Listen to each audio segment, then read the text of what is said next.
Hi, good afternoon, First Additional Language. Welcome to week 11. Today is the 2nd of June and we're now officially on level 3. So we can exercise between 6 a.m. to 6 p.m. I think millions of people are back at work and I'm hoping you're all staying safe. So welcome to week 11 and let's see what's in store for you. So today we're getting on to film study. This is the 4th genre of your assignment. The next one will be next week on visual literacy. This is very much tied into visual literacy. So some of the aspects we're going to look at in film study will also be touched on in your visual literacy as well. Right. So here we are, assignment 3. You can see we've done the 4 genres, reading, short story, poem, and today is going to be the film. Next week's going to be visual literacy. Then it's going to be wrap up and it's going to be submitting. Right. Film study. Okay.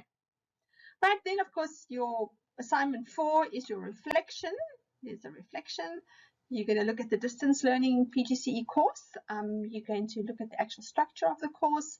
You're going to look at what theoretical knowledge you gained on language teaching, specific skills you've acquired, your achievements and challenges might be the recordings of these lectures, and then recommendations, especially for future PGCE students.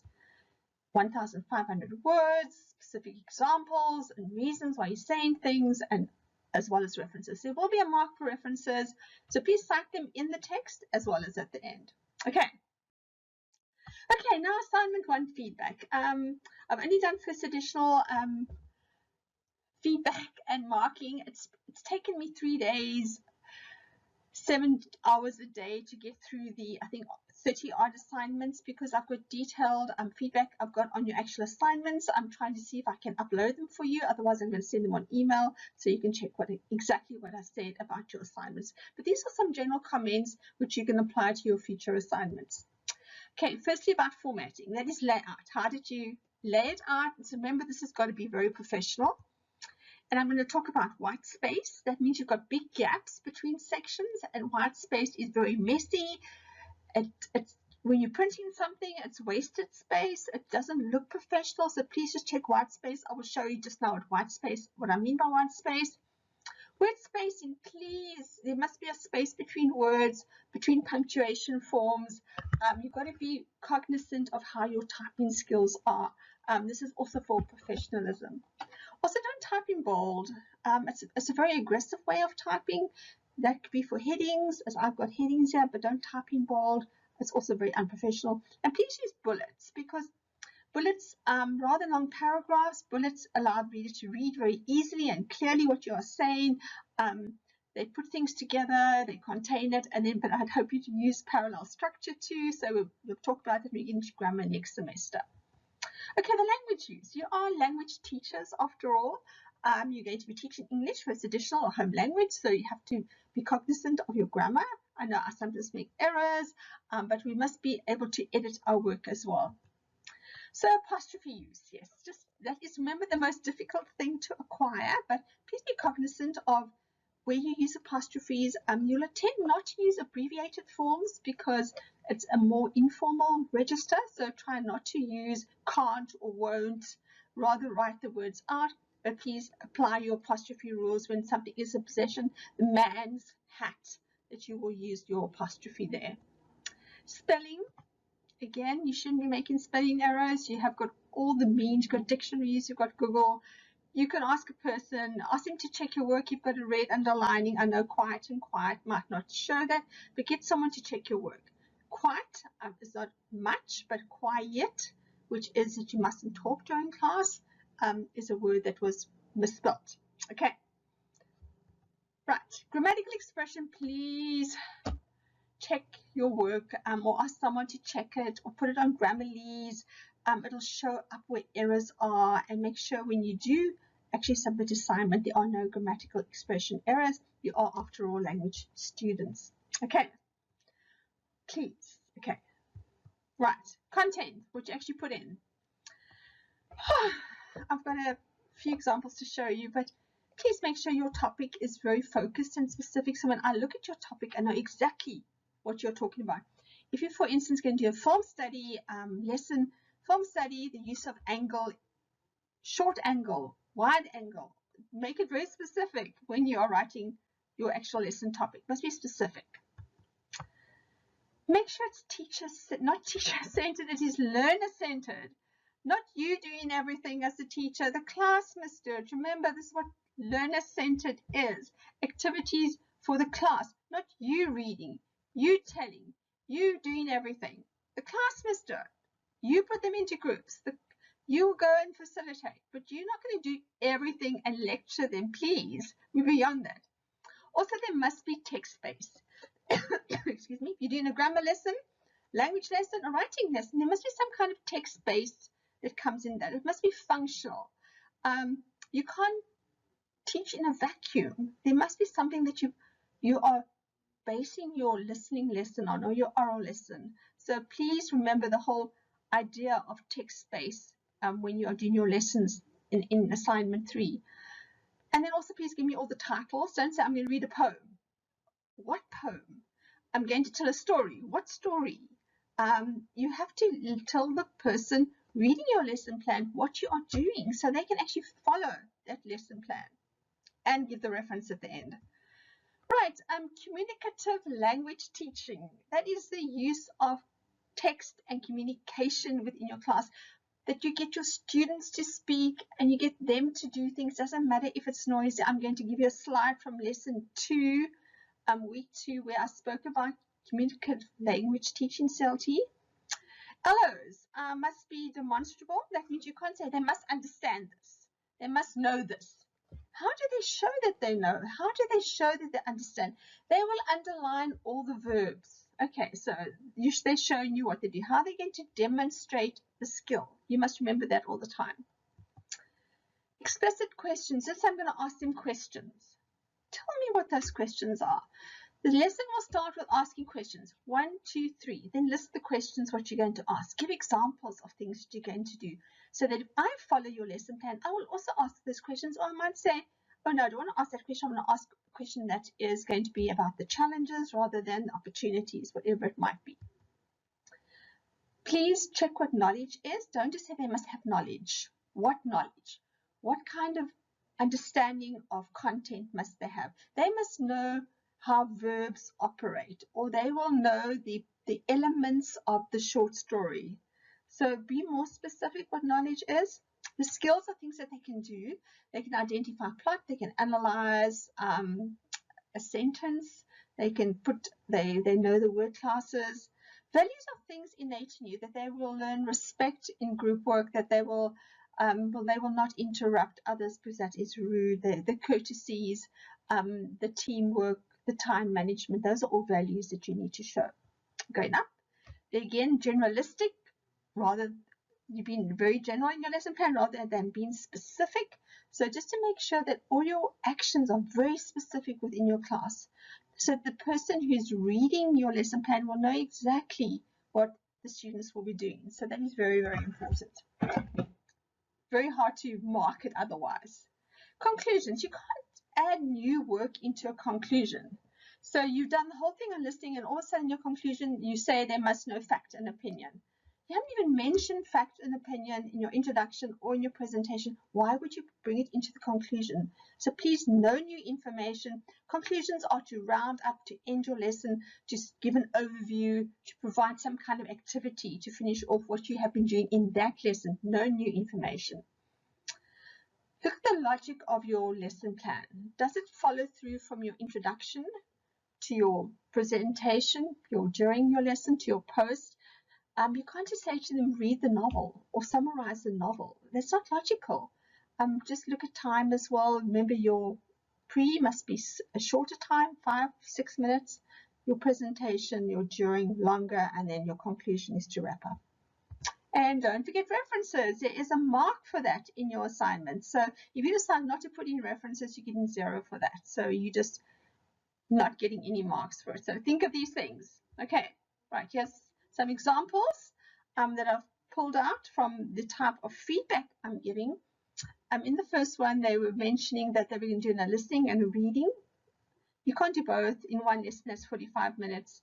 Please don't do both. Make it very specific. The other things I've got here, just trying to read you, my writing small. What was done? give information about different things that you're asking them to do. And you can see I've got lots of what, provide examples, where do they find this report, where did they get it, so that I'm doing this lesson, I will know exactly what is being done. And then teach activities, maintain order in the class. How are you going to do that? I mean, be specific. Then you've got assess learners' reading skills. How are you going to do this? So you'll see there's a whole lot of questions that say how.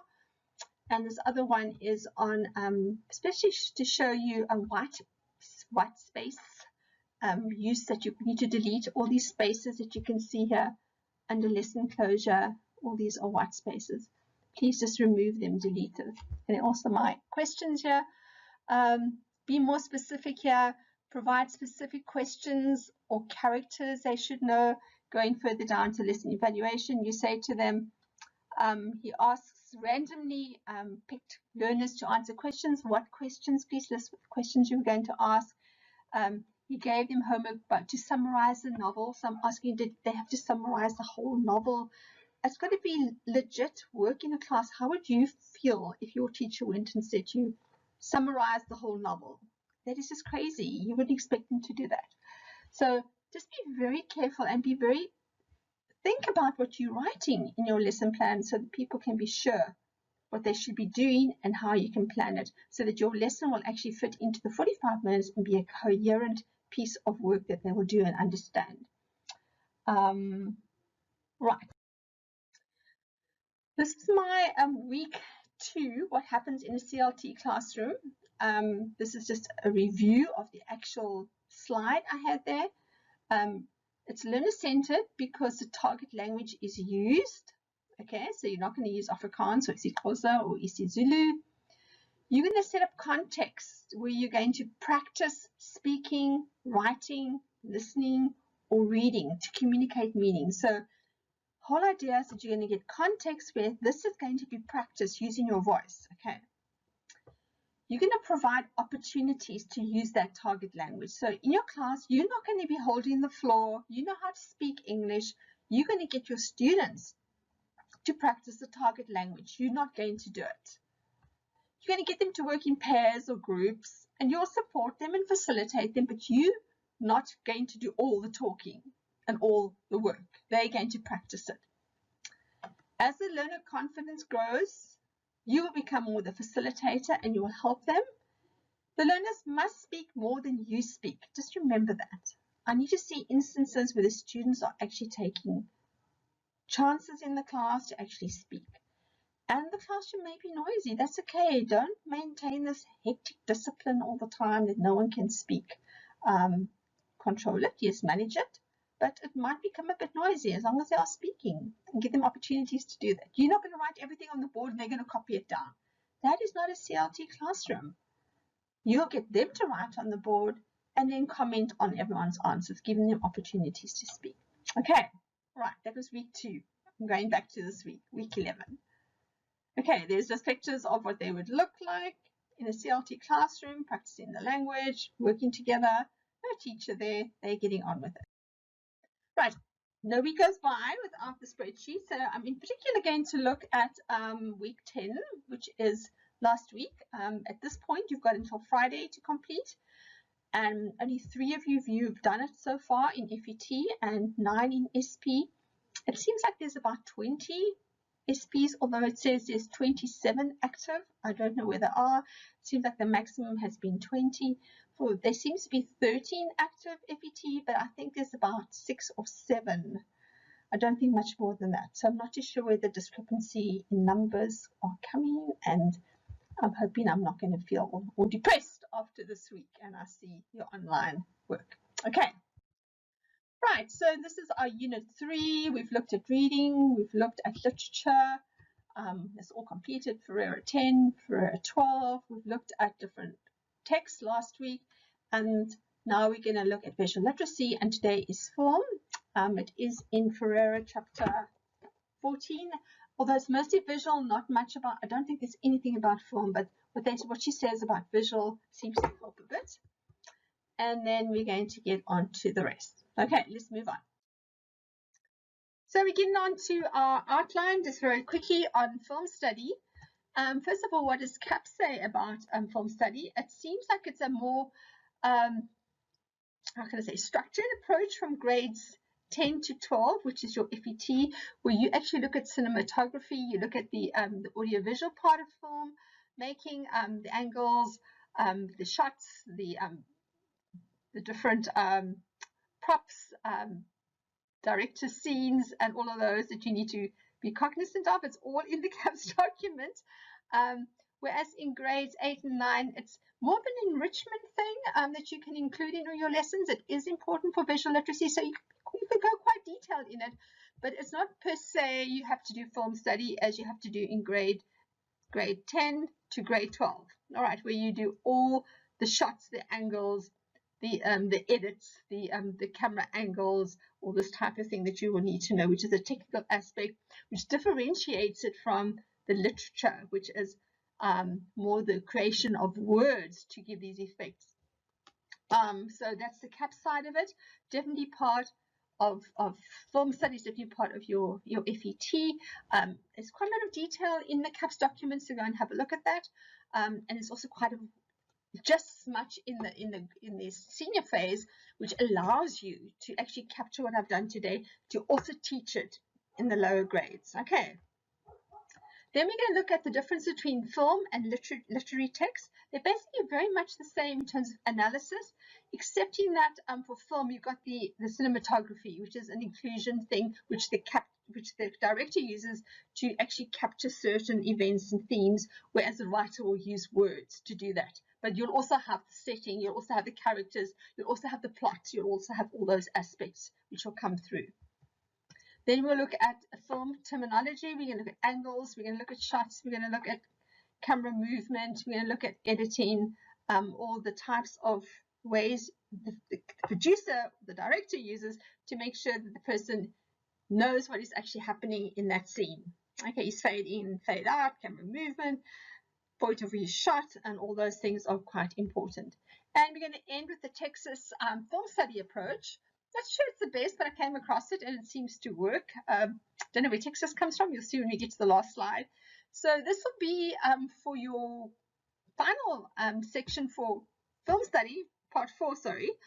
Next week is visual literacy, which is cartoons and advertisements, which will finish off assignment 3. So hopefully you've been working through with it. So it's not going to be a major problem to get it submitted by the 22nd. There can be no late submissions because I've got major marking constraints to get through. Okay, so let's move on. Right, so we're going to look first of all how film study and literary analysis are the same and perhaps quite different as well. So first of all, we're going to look at semiotics. Okay, this is the signs that you see within a movie or in a book as well. For example, if someone's wearing mismatched shoes and their bedroom is bedlam and chaotic, you'll know this is possibly a confused, disorganized, careless kind of person, because those signs show the tendency not to plan, not to organize, not to clean, and so on. If we look at symbols, and I'm going to look at Frozen and the use of Elsa's gloves within the movie, and there you can see her beautiful blue gloves. These are given to her by her dad to cover up her magics, her ice making magic, and she keeps these on the whole film to hide her identity. Only at the end of the film does she actually take the gloves off to reveal who she really is. I've got, here we go, I'm just going to try this. There is her dad giving her the gloves, putting them on her to becomes a protection for her, but also becomes the way she hides her identity. Here we see Hans with Anna. Notice he's also wearing gloves, and he's obviously also hiding something. Towards the end of the movie where he kisses Anna, he's still wearing his gloves, so showing he's still hiding something. And here we see in this scene, we see where Elsa takes her gloves off and she throws them away and she becomes the person she should be. So the film's taken the gloves, becoming symbolic of her identity and what she hides in her life. Right, we've got the narrative structure in film as well, same as in a short story or in a poem or whatever. We've got the plot structure, we've got the characters, we've got the themes, the setting, the location, all of those follow on. film has normally got a 3-act structure, which is maybe different to a play and to maybe perhaps a short story or novel. In the first part of the film, you'll have the setup where they get the whole orientation to what's going to happen, the setting, the character. Then we'll have the second part, Act 2, where the confrontation, the conflict happens. So you'll see always in the movie you have the first part where you establish the setup, the setting, the character, then something happens, and then the last part, Act 3, is the resolution where everything comes together. Okay, there we go, filmmaking. Right, so again, we're still with film study versus literary analysis. We look at the cultural context. The film as a book is part of a broader context. There's culture that's part of a time period, a place, a setting, a location, the same as for a short story and a novel. What does the film say about this culture? How does it comment on it? If it's going to be something like a war situation or something in India, how does it create this culture that we're watching? If you think of the Mormon religion or different kinds of beliefs, how does the film portray it? What were the social or political concerns? Maybe it's during Second World War when there's a lot of poverty or angst about what is happening, people having to join the different military units at that time. What were they feeling during that period of time? Mise-en-scène is actually where film study differs from literary analysis. The mise-en-scène actually just means the composition, the audiovisual, the cinematography, the angles. This is where visual comes in, which is quite different to how it is shown in a literary text, because there they have to actually describe it. You can't see it in a picture. And so the director, producer will take the whole audiovisual, the elements, and this makes it very distinct from a literary analysis, because you have to know what those angles are, what those shots, what the cuts are. And this is our favorite with Jack and Rose in Titanic, Leonardo DiCaprio and Kate Winslet. And I think anybody that's been on a ship will always go and stand there and reenact this. So this has become the most memorable scene within the whole movie, and this is how it's depicted. How did they put it together? What was the sound? What did she say to him? What does it symbolize?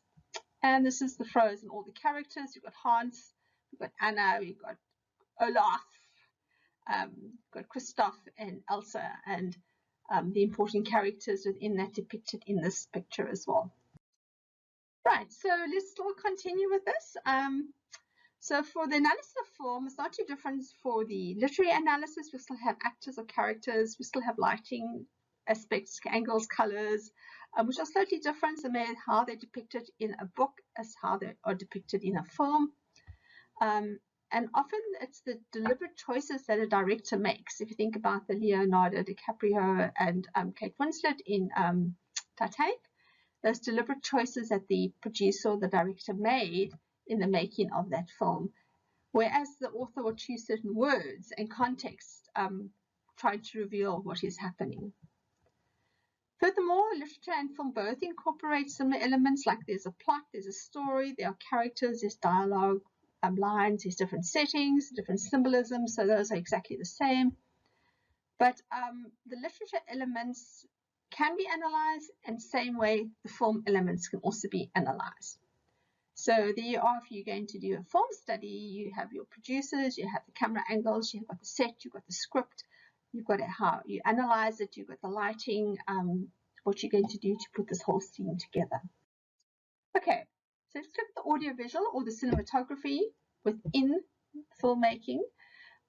There's a whole list of things that you will include in a film, as opposed to the play, the props and the costumes, the setting, the location, lighting, the camera shots and angles, the frames, film frames, special effects that you're going to have, makeup and so on, choreography, dancing, music, color, the values, the depth of color, placement of the actors. And so the mise-en-scène will look at all of this. It's the most foreign part if you look compared to the literary study, because it is quite unique to film, right?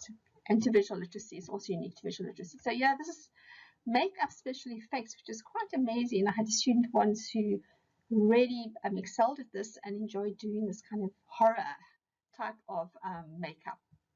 And there you can see there's disease and so on. These are all the special effects within the movie. So if you don't want to be a producer, you can become a special effects expert. Okay. Right. You can often rewatch the film, especially looking at the still images, and these certain analysis of these different scenes in detail can actually help you to put the pieces together and capture what the producer was intending for you to see. So you look at the colors, the angles, the different shots. Was it a wide angle? Was it a high angle? Was it a low angle? Where were the actors positioned? What objects are there? What symbols are there? And you might even listen to the soundtrack again to see what particular emphasis was shown on a different scene. And this is the kind of stills that you could look at. You could look at the different angles. You can see there's some high, there's some low angles, there's some close-ups, there's also medium shots. There's also long angle shots. And as you analyze this, you have to sort of think, what was the director trying to show in using that frame? Often if he's looking, if the camera's looking down, it's to show vulnerability of the character.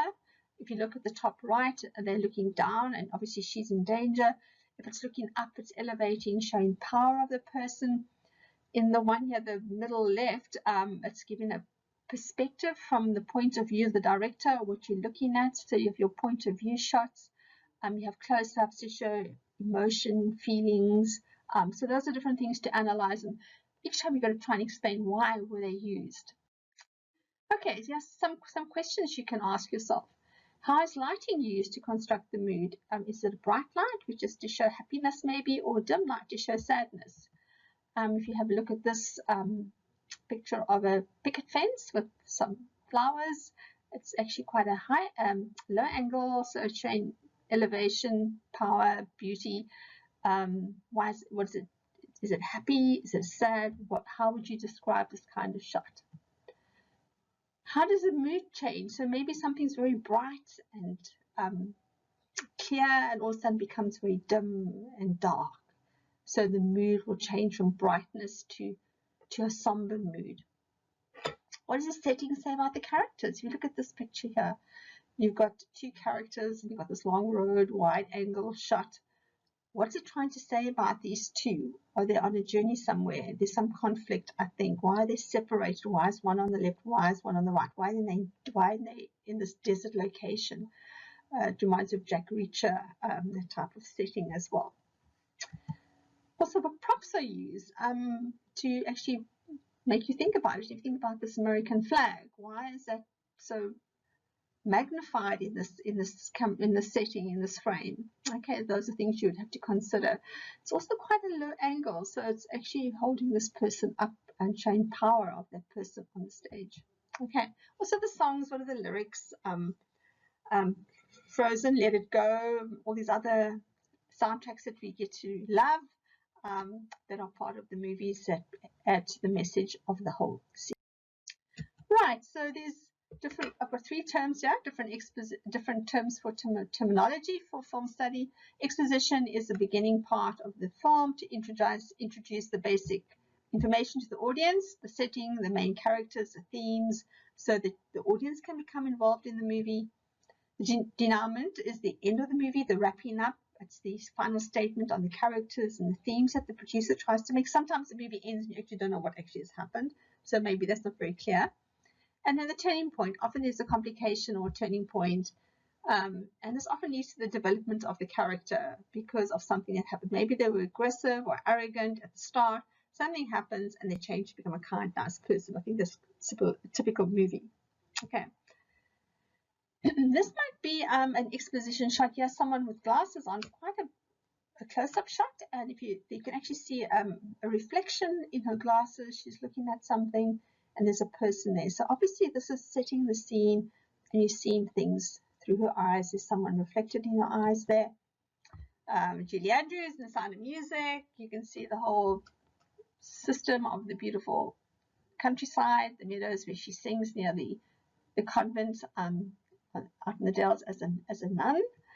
And this is quite interesting, also set up with the beginning. The first part of the movie is on the left, that sea scene, And then on the right, you'll see someone lying in the sand. How do they tie up? So you've got the opening scene and the ending scene. So often these are juxtaposed like that. Okay, I'm just going to look at different shots very quickly.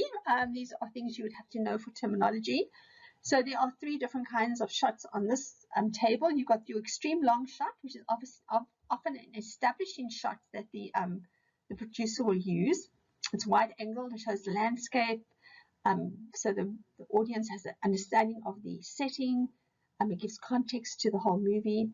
You also have a long shot. It's taken from a long way away, and you can almost see the whole person from top to toe, some background, some landscape as well. So it places the character in a setting, this kind of shot.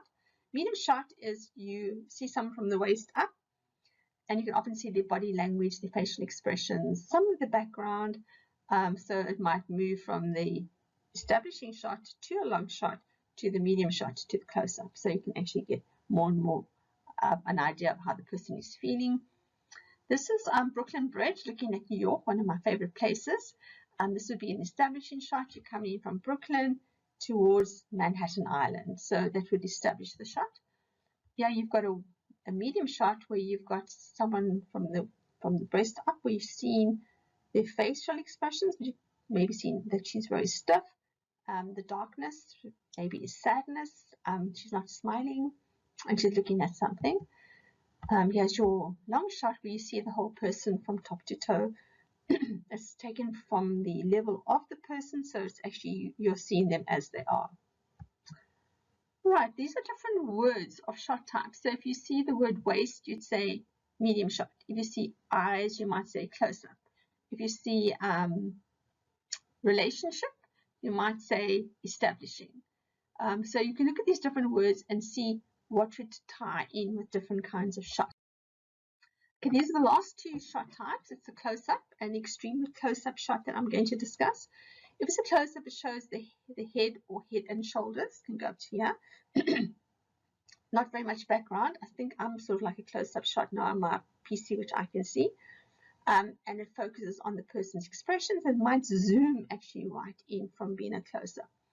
Extreme close-up, it shows an eye or an ear or an insect. Very detailed shot. Single aspect, to show fine details so that you can really zoom in on what that person is seeing or what the director wants you to see. It could be a person's expression of surprise or shock or something like that. If you have a look, that it is a close-up. You can see that he's unsure, he's looking at something. There's also another close-up. You can see quite a lot of detail on her face. She looks quite happy. There we go, straight in. That's your close-up going straight in. And if you see a tear coming down, you'll know that she's sad. And those are different words that you can actually connect to the different shot types. Eyes, that would be a close-up. Focuses might be your zoom. What else is there? Beginning might be your establishing shot. Waist, your medium shot. Okay, now we're looking at angles. You've got your point of view shot, your high angle, your low angle, and your bird's eye or worm's eye view, the different angles. Point of view shot, I think that should be my previous one. The director may need you to identify characters. So a point of view shot, you're often seen from behind the character. So the filmmaker will see you, will film from behind. So you've seen it, you've seen what the character is seeing. Okay, so you can actually experience that with them. So you've seen the perspective of that character. The high angle, it decreases in size. So you're looking down at somebody, and that shows that they're often vulnerable. All the murder scenes come from those high angle, lack of power. They're going to be hurt. So I hate high angled scenes. Looking down on the camera's looking down to show this danger. The low angle, you're looking up, increases the size of the character, shows power and status, elevates them. So low angles are raising the person up. Bird's eye, looking down, it's extreme of the high angle, and the worm's view is looking right, really elevating them up, or really showing that they are in danger. Okay, this is the perspective where you see the point of view shot, where you've seen, this is obviously a cowboy movie, where you've seen the butte and the landscape from the perspectives of this woman character. You've seen what she's looking out on, and that's what her perspective is. This is a very high angle looking down at these two characters lying in that cracked ice. Warrior's going to crack more and they're going to fall in. And Ya's looking up. She's looking elevated, got power, status. Yeah, we're looking down at her, something is going to happen. So the high angle normally shows something's going to happen. And there's words as well. If it's overhead, if it's strong, if it's powerless, if it's powerful, if it's down, up or down, those are different words you can associate with the different angles. All right, now we're going to look at camera movement. There's the tilt where the camera moves up and down. Tracking where the camera follows the character, you walk along with the character. If the camera zooms in, it moves into the character and then it moves out again. And then the pan, the camera moves from left to right. So let's just have a look at this person here. And you can just try and see what the camera is doing. Okay, it seems to be moving to the right. And now it comes again. And it moves to the left. All right, so that would be panning. And these are different words with camera movement. What type of movement would you actually associate with that? If it's moving towards, if it's following, if it's vertical, if it's away, what is the type of movement? But here's some more. Yeah, you can see in the one bottom left, the visual is moving up, up, up, giving more of the landscape that we can see more and more, and it's quite elevated going up. In the top one, we've got the person, the camera seems to be tracking it, walking with this person. It looks like a guard, possibly looking in different areas, looking out for something, but you're moving with the character. In the one at the bottom here, you've got the camera moving now all the way to the right, giving you a vision of the expanse of this roof or whatever it might be, right to the right. So it's quite a long shot, showing extreme panning till you see the vegetation on the other side. Okay, these are different camera movements. They've all got reasons why they've been used. Okay.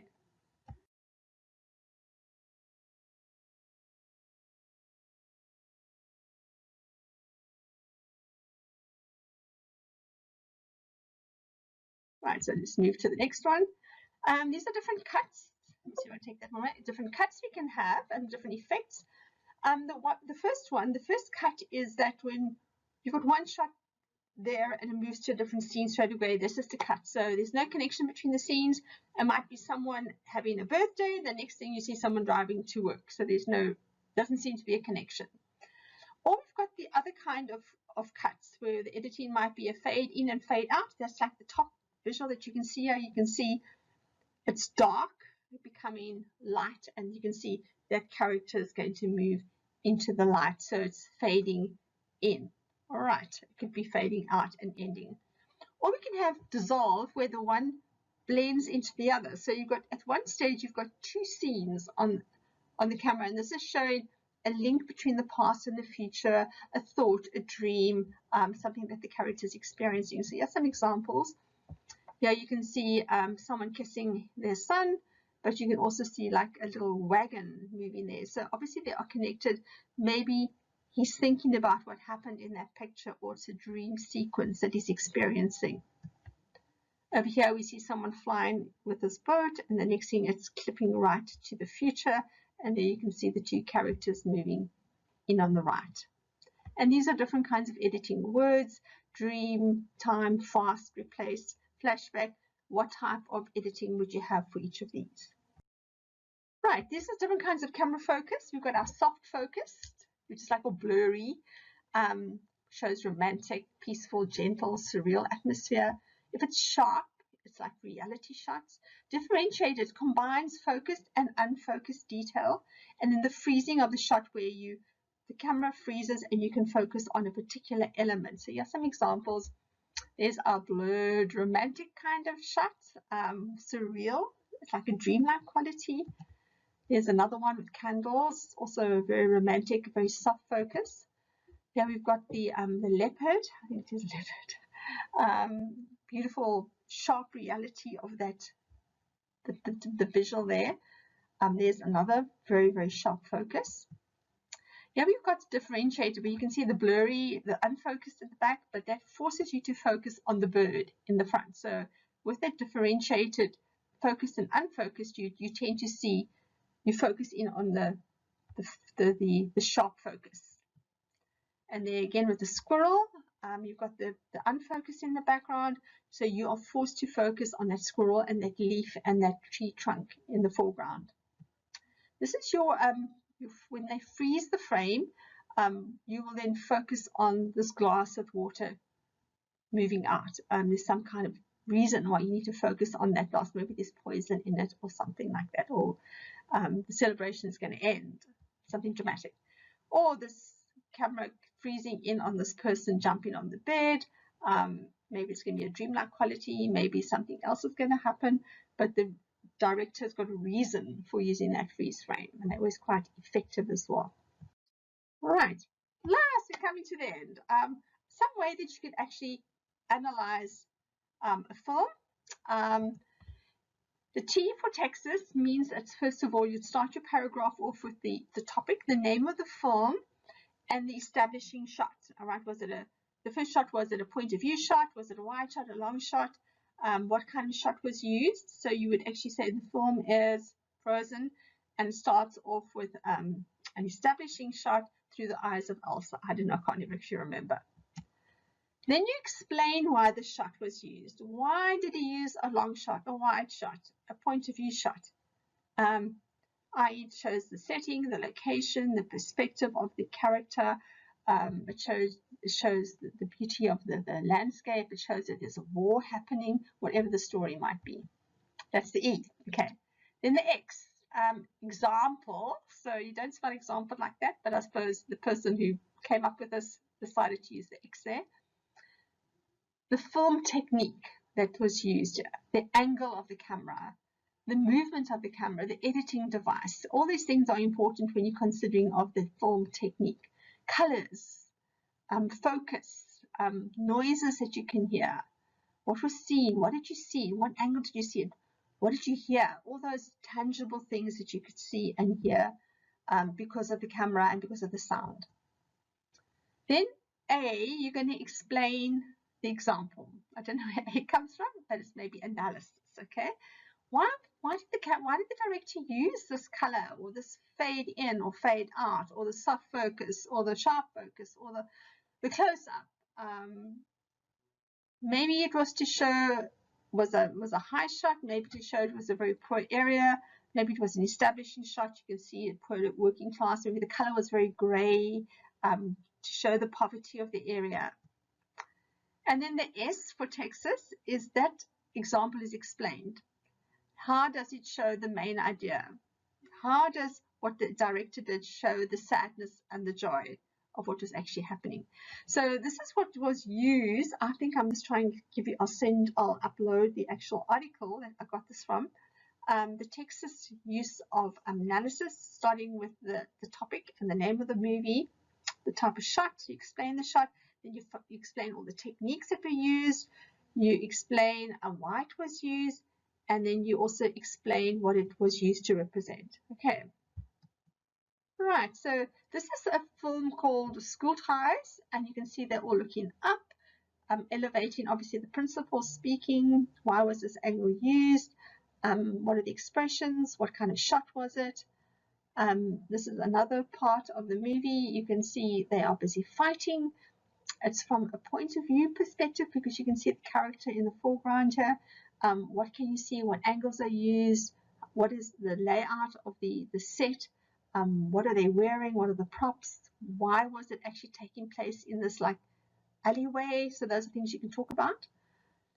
Here is an opening shot from a war movie. You can see the character running towards you. You can see other characters in the background, the bomb going off, what angle is used, what kind of focus is used, what are the colors, what other techniques were used in this picture. This is quite an interesting way to put together. Remember, we looked at the lady, the perspective of her on the left. That's what she's looking at art. This was the opening shot of the movie, and it ended with the ending shot, someone walking away. So possibly in the opening shot, she was waiting for someone to come, and then it ends off with this person moving or walking out. back into the sunset. So those are quite interesting. Here's another one. Opening shot is of this little boy looking up. It's quite a high angle shot looking down on him. So he's thinking about something, and then it ends off. This is the last shot of the movie. This is obviously he's thinking about his life, and this was the reality at the end. I'm not too sure. That's his wife, maybe his girlfriend, his sister. I'm not too sure, but that's how it ends. Right. So that's it. There's a whole collage on what Miss Insan is. It's the background, it's the visuals, it's the angles, it's everything to do with cinematography, which you would need to analyze if you were looking at any kind of movie. In your assignment, you could actually go to any scene you like and analyze the scene that you've got there. So you could go and get any movie cut, or you could take a movie clip that you want to use. I would definitely not think that you need to, because remember, it's just one lesson. Don't go and do a whole movie. That would be a bit crazy.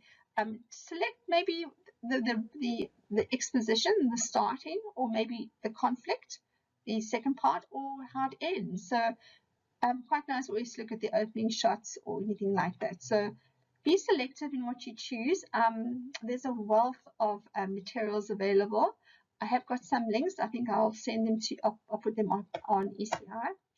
And other than that, that's me for this week. I will still upload your task, your online tracking on ECI, and I'll chat to you soon next week. Take care and always stay safe.